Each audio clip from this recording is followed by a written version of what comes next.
இந்த வீடியோவில் Sony XB400 speaker replacement எப்படி பண்ணுறதுன்னு பார்க்க போகிறோம்.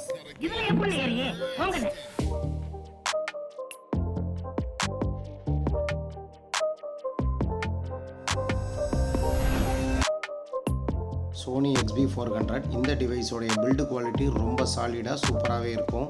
இதோடைய பேஸ் அவுட்புட்டும் ரொம்ப நல்லாவே இருக்கும். இந்த டிவைஸில் மோஸ்ட்லி ரைட் சைடில் வாய்ஸ் காயில் வந்து வார்ன் அவுட் ஆயிரும். பேஸ்ட் ஆன் 1 இயர் இல்லைனா 2 இயர் கேப்லேயே இதோட ஒரு சைடு ஸ்பீக்கர் வந்து கேட்காமலே போயிடும். இதுக்கு ரீசன் என்னென்னா, இந்த 2 ஸ்பீக்கரில் ஏதாவது ஒரு ஸ்பீக்கரானது வாய்ஸ் காயில் வார்ன் அவுட் ஆயிடும். இந்த சோனி மாடலுக்கு உண்டான ஸ்பீக்கர்ஸ் ஸ்பேர் பார்ட்ஸ் எதுவுமே மார்க்கெட்டில் அவைலபிளாக கிடையாது. நம்ம ஆல்ரெடி ஏதாவது ஸ்க்ராப்டு இல்லைன்னா பழைய டிவைஸ்லேருந்து எடுத்து தான் இந்த ஸ்பீக்கரை வந்து நம்ம ரீப்ளேஸ்மெண்ட் பண்ணுற மாதிரி இருக்கும்.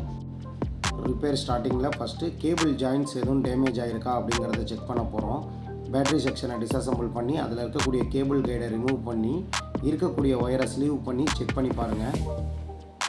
இந்த மாதிரி செக் பண்ணுறது மூலயமா இந்த கேபிள் ஏதாவது இடையில வார்ன் அவுட் ஆகியிருந்தாலும் ஒரு சைடு ஆடியோவானது கேட்காமலே போயிடும். இப்போ இந்த ஹெட்செட்டில் இருக்கக்கூடிய அந்த கேபிள் ஜாயின்ட்ஸ் எல்லாமே நல்லா தான் இருக்குது. செகண்டு ஸ்பீக்கர், இந்த ஸ்பீக்கரை டிஸ்அசம்பிள் பண்ணி இதோடைய கண்டினியூட்டியை செக் பண்ணி பாருங்கள் மல்டிமீட்டரில். ஸோ எதுவுமே கண்டினியூட்டி காட்டவே இல்லை. இதுக்குண்டான வாய்ஸ் காயிலுக்கு உண்டான லூப்பானது இடையில கட் ஆகிருக்கு. இதே மாதிரி டிரைவரில் இருக்கக்கூடிய வேறு ஒரு ஸ்பீக்கரை வந்து நம்ம எடுத்து ரீப்ளேஸ்மெண்ட் பண்ணணும். ரீப்ளேஸ்மெண்ட் பண்ணுறதுக்கு முன்னாடி அதில் இருக்கக்கூடிய டயாஃபார்ம் அப்புறம் ரிங் மாதிரி ஒரு காப்பர் இருக்கும். ஸோ அதையும் கம்ப்ளீட்டாக ரிமூவ் பண்ணிக்கோங்க.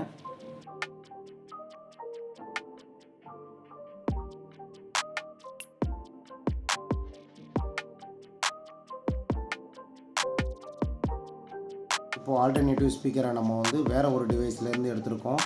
இதோடைய பேஸ் அவுட்புட்டும் சோனி XBயோட பேஸ் அவுட்புட்டும் சிமிலராக தான் இருக்கும். இதில் இருக்கக்கூடிய இந்த ஸ்பீக்கரை ரிமூவ் பண்ணி நம்மளுடைய XB400 அசம்பிள் பண்ண வேண்டியது தான். ஆடியோ லைன் சால்டர் பண்ணுறதுக்கு முன்னாடி இதோடைய கண்டினியூட்டி லெவலை அகைன் அண்ட் அகைன் செக் பண்ணிக்கங்க.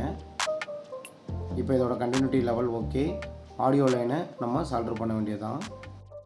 சால்டரிங் ப்ராசஸ் முடிஞ்சதுக்கப்புறம் இந்த ஒயருடைய டெட் எண்டில் இருக்கக்கூடிய கண்டினியூட்டியையும் செக் பண்ணிங்க.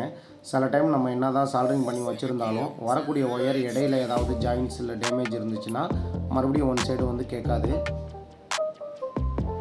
எல்லா ப்ராசஸும் முடிஞ்சதுக்கப்புறம் ஃபைனலாக கேப்பை இன்சர்ட் பண்ணிவிட்டு 1 or 2 drops ஃபெவிக்விக் க்ளூவை வந்து ப்ளேஸ் பண்ணிடுங்க. ஆல்மோஸ்ட் எல்லா ஒர்க்கும் நம்ம இப்போ முடிச்சிட்டோம். இப்போ பேட்டரி செக்ஷன் ஃபுல்லாக நம்ம அசம்பிள் பண்ண போகிறோம். என்டையர் பேட்டரி செக்ஷனும் அசம்பிள் பண்ணதுக்கப்புறம் டாப் கவரை ப்ளேஸ் பண்ணி க்ளூ 2 ட்ராப் வந்து நம்ம ப்ளேஸ் பண்ணிட வேண்டியதான். இந்த வீடியோ உங்களுக்கு பிடிச்சிருந்துச்சுன்னா கண்டிப்பாக லைக் பண்ணி சப்ஸ்கிரைப் பண்ணி ஷேர் பண்ணுங்கள். நீங்கள் ஷேர் பண்ணக்கூடிய ஒவ்வொரு ஷேரிங்காலையும் ஏதாவது மூலையில் இருக்கக்கூடிய ஒவ்வொரு டிவைஸும் ஸ்க்ராப் ஆகாமல் அதை வந்து ரெக்கவர் பண்ணிக்கலாம். லாஸ்ட்டு 2 இயர்ஸாக நான் போட்டிருக்க எல்லா வீடியோவுமே எந்த ஒரு வாய்ஸுமே இல்லாமல் வெறும் சைலண்ட்டாக தான் இருக்கும். இதுக்கு ரீசனு எனக்கு எக்ஸ்ப்ளனேஷன் பண்ணுறதுக்கு கொஞ்சம் கூச்சம்.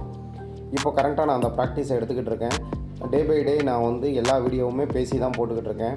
நான் பேசிக்கிட்டு இருக்கிறதுல ஏதாவது உங்களுக்கு புரியல அப்படின்னா நீங்கள் டெஃபினட்டாக எப்போ வேணாலுமே எனக்கு கால் பண்ணலாம். தேங்க்ஸ் ஃபார் வாட்சிங் பட்டன் செட்.